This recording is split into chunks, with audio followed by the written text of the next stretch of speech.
इमामुल अंबिया महबूब किबरिया मदनी करीम सल्लल्लाहु ताला अलैहि वसल्लम ने दुनिया भी समझा दी थी, आखिरत भी समझा दी थी। इसीलिए सैयदा फातिमा ज़हरा रज़ियल्लाहु ताला अन्हा को जब जमीन पर मुसल्ले के नीचे दिखाया, सोने चांदी का ढेर लगा हुआ है, फरमाया बेटी जितना जी चाहे ले ले, लेकिन कुल मताउ दुनिया कलील,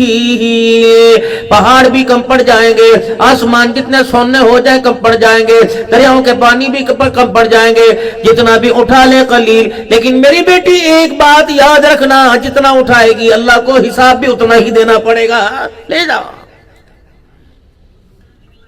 दुनिया चंद रोजा है, आखिरत की खुशियां बाकी रहने वाली है। जनाब सैयदा फातिमा ज़हरा ने जब अपने अब्बा जान के अफसरदा से चेहरे पर, गमज़दा चेहरे पर और आपकी गुफ्तगू सुनी, फौरन मुसल्ले को सोने चांदी के, फौरन मुसल्ले से सोने चांदी को ढांप दिया और ऊपर पैर रख के खड़ी हुई और अपने अब्बा के सीने से लग के कहने लगी, अब्बा जी बीमारी कबूल है, फाका कबूल है, जो सोना हमारा दीन दुनिया खराब कर दे हम उसे आंखों से देखना भी गवारा नहीं करते।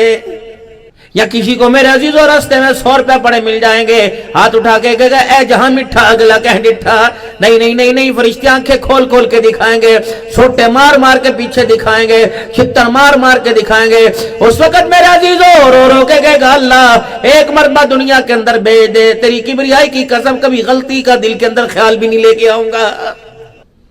और सरकार मदीना रूह कल्ब सीना सल्लल्लाहु ताला अलैहि वसल्लम ने सैयदा आयशा रज़ियल्लाहु ताला अन्हा से फरमाया था, ए आयशा तू चाहती है जन्नत में तू मैं रले रहे, तू मैं इकट्ठे रहे, तेरा मेरा हाथ जन्नत में हो और हम दोनों जन्नत के अंदर चले जाएं, तेरा हाथ मेरे हाथ में हो। जनाब सैयदा आयशा हुजूर की तरफ मुस्कुराने लगी, कहा या रसूलल्लाह इससे बड़ी मेरी और क्या मांग होगी, इससे बड़ी मेरी क्या आरज़ू होगी, इससे बड़ी मेरी क्या तमन्ना होगी। फिर आपने यूं नहीं फरमाया रातों को उठ के तहज्जुद पढ़ा कर, आपने यूं नहीं फरमाया 1000 मरतबा अल्लाह का जिक्र किया कर, आपने यूं नहीं फरमाया रोजाना कुरान पाक का खत्म किया कर, आपने यूं नहीं फरमाया 1000 नफिल पढ़ा कर। फरमाया आयशा जन्नत के अंदर मेरा साथ चाहती है कजी का 3 बातों का ख्याल करना। सैयदा आयशा कहने लगी मैंने अल्लाह के नबी से पूछ लिया या रसूलल्लाह 3 बातों का क्या ख्याल करो। आपने फरमाया ए आयशा पहली बात ये दुनिया का तोशा उतना रखियो जितना मुसाफिर का सामान हुआ करता है।